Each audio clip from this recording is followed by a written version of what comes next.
پہنچاتا ہے۔ سماج کے اندر ترقی کا باعث بننے والی چیز زکوٰۃ ہے، اور اسی چیز کو ہم نے روکا ہے۔ وجہ کیا ہے جانتے ہیں آپ؟ پہلے دور میں یہ ہوا کرتا تھا حضور علیہ السلام کے دور میں کہ اجتماعی طور پر زکوٰۃ ادا کی جاتی تھی۔ اجتماعی طور پر معنی یہ ہے کہ زکوٰۃ کو ایک جگہ جمع کیا جاتا تھا، اور اس ایک جگہ جمع کر کے جہاں جہاں مستحقین ہیں ذمہ داران ان مستحقین تک پہنچاتے تھے۔ آج ہمارے یہاں معاملہ یہ ہو گیا ہے کہ اگر ہماری 10,000 کی زکوٰۃ نکلی ہے تو 2500 میں نے فلاں مدرسے میں، 2500 فلاں دارالعلوم میں، 2500 فلاں کو اور 2500 فلاں کو، وہ 2500 کھا پی کے برابر، وہ 2500 کھا پی کے برابر، اور سماج میں ان لوگوں کی زکوٰۃ وصول کرنے والے ان لوگوں کی تعداد آج بڑھ چکی ہے جو آپ کی زکوٰۃ لے کر کھا پی کر برابر کر دیتے ہیں۔ زکوٰۃ کا مقصد یہ تھا کہ سماج کے ان غریبوں کو زکوٰۃ کے مال سے کاروباری سہولیتیں مہیا کروا کر انہیں اس لائق بنایا جائے کہ اس رمضان سے آ کر اگلے رمضان میں وہ خود زکوٰۃ دینے والے بن جائے۔ لیکن ہم نے یہ کیا کہ 2500 روپے میں کون سا صاحب زکوٰۃ دینے کا کام ہوتا ہے؟ 2500 روپے میں کون سا انسان اس لائق ہو جائے گا کہ وہ خود زکوٰۃ دے؟ ہر ایک شخص اپنے دل و دماغ میں خیال کرے، لہٰذا اپنے طریقے کو بدلے۔ زکوٰۃ اس جگہ دیجئے جو اس کا صحیح مستحق اور حقدار ہے۔ زکوٰۃ کو ایسی جگہ دیجئے کہ جو شخص محنت کش ہو اور محنت کر کے اپنی غریبوں کو دور کر کے اس زکوٰۃ کے مال سے کاروبار کرے، اور کاروبار کر کے اگلے سال خود زکوٰۃ دینے کے لائق بن جائے۔ یہ زکوٰۃ کا مقصد پھر حل ہوگا نا، زکوٰۃ کا مقصد پھر آپ کو ملے گا۔ ورنہ یہ ہر سال آپ 2500 کے تبرک بانٹ دیتے ہو، کھا پی کر لوگ برابر کر دیتے ہیں، اور پھر اگلے سال دوبارہ وہی لوگ آپ کے پاس آ جاتے ہیں کہ صاحب زکوٰۃ دے دیجیے۔ کیوں صاحب؟ پچھلے سال دی تھی تو تو نے اس سے کیا کیا؟ کہا کہ کھا پی کے برابر کر دی۔ اس کا مطلب یہ ہے کہ تو نے اپنے آپ کو زکوٰۃ خور بنا لیا ہے۔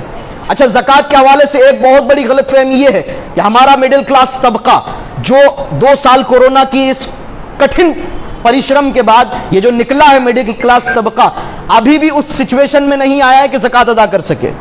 بڑے سے بڑا مالدار بھی بہت نچلے سطر پر گیا ہے کورونا کے بعد، لیکن یہ مڈل کلاس طبقہ اور ہماری یہ سوچ بن چکی ہے کہ زکوٰۃ تو صاحب فقیر لوگ لیا کرتے ہیں، زکوٰۃ کا مال میں کیوں لوں؟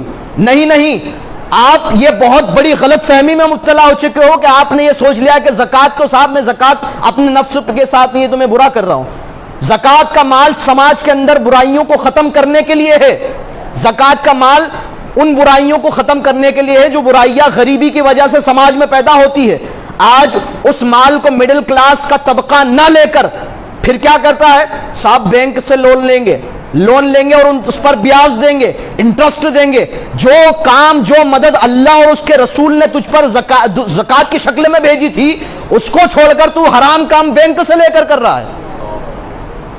یہ ہو رہا ہے یا نہیں سماج کے اندر؟ بتائیے کہ آج ہمارے شہر ککشی کے اندر کاروبار کرنے کے لیے لوگ بڑے بڑے رسوخ داروں اور پیسہ لیا کرتے ہیں، اور پھر اس کے اوپر بیاج انٹرسٹ بھرتے ہیں، اور اس کے اندر زمین تک کے لگ جاتی کمر۔ حال یہ ہے، ارے مسلمانوں، ہم نے اپنے اس زکوٰۃ کے سسٹم کو نہ سمجھ کر بہت بڑی غلطی کی ہے۔ یہ زکوٰۃ کا سسٹم کاروباری اور معیشت کو بہترین شکل میں لانے کے لیے اسلام نے ہمیں دیا تھا۔ ہم نے زکوٰۃ کو یہ سمجھا کہ صاحب یہ تو بھیک ہے۔ نہیں، بھیک نہیں ہے۔ آپ زکوٰۃ لے کر زکوٰۃ دینے والے پر احسان کر رہے ہو، اس لیے کہ جس دن زکوٰۃ کے صحیح مفہوم کو یہ امت سمجھ لے گی اور زکوٰۃ کا ادائیگی صحیح طریقے سے ہونے لگ جائے گی، امت میں ایک شخص ایسا نہیں ملے گا جس کو زکوٰۃ دی جائے۔ پھر ہمارا یہ معاملہ ہو گیا کہ ہم نے اپنی سوچ اور اپنی عقل کے ترازو میں اسلام کے پیمانوں اور اسلام کے احکامات کو تولنا شروع کر دیا۔ یہ بہت بڑی غلط فہمی ہے۔ مڈل کلاس طبقہ ہو یا اچ استر رکھنے والا مالدار طبقہ ہو، اگر اس کے اوپر زکوٰۃ لینے کے لائق ہے وہ، تو آپ زکوٰۃ ضرور لیجئے، اور زکوٰۃ لے کر اپنی کاروباری حالات کو ٹھیک کیجئے، اس لیے کہ آنے والے وقت میں کاروباری حالات کی وجہ سے ہی آپ پچھڑو گے اور آپ برے حالات میں جاؤ گے، اور جا رہے ہو۔ اللہ تبارک و تعالی رحم فرمائے اس امت پر اور اس قوم پر۔ اللہ تبارک و تعالی زکوٰۃ کے صحیح مفہوم کو سمجھنے کی ہمیں توفیق عطا فرمائے۔ اپنی زکوٰۃ کا طریقے سے استعمال کیجئے اور صحیح جگہ پر اپنی زکوٰۃ کو پہنچائیے، اس لیے کہ زکوٰۃ جب صحیح جگہ پر پہنچتی ہے تو پھر سماج ترقی کرتا ہے، معاشرہ اوپر جاتا ہے۔ لیکن زکوٰۃ اگر صحیح جگہ نہیں گئی تو پھر زکوٰۃ کھا پی کر ہر سال کی طرح برابر ہو جائے گی اور آپ کا سماج جہاں تھا وہیں رہے گا، بلکہ اس سے نیچے جائے گا، اس سے بھی نیچے جائے گا۔ اللہ تبارک و تعالیٰ زکوٰۃ کے صحیح مفہوم کو سمجھنے کی ہمیں توفیق عطا فرمائے اور صحیح مستحقین تک زکوٰۃ ہمیں پہنچانے کی مالک ہمیں توفیق رفیق عطا فرمائے۔ وما علینا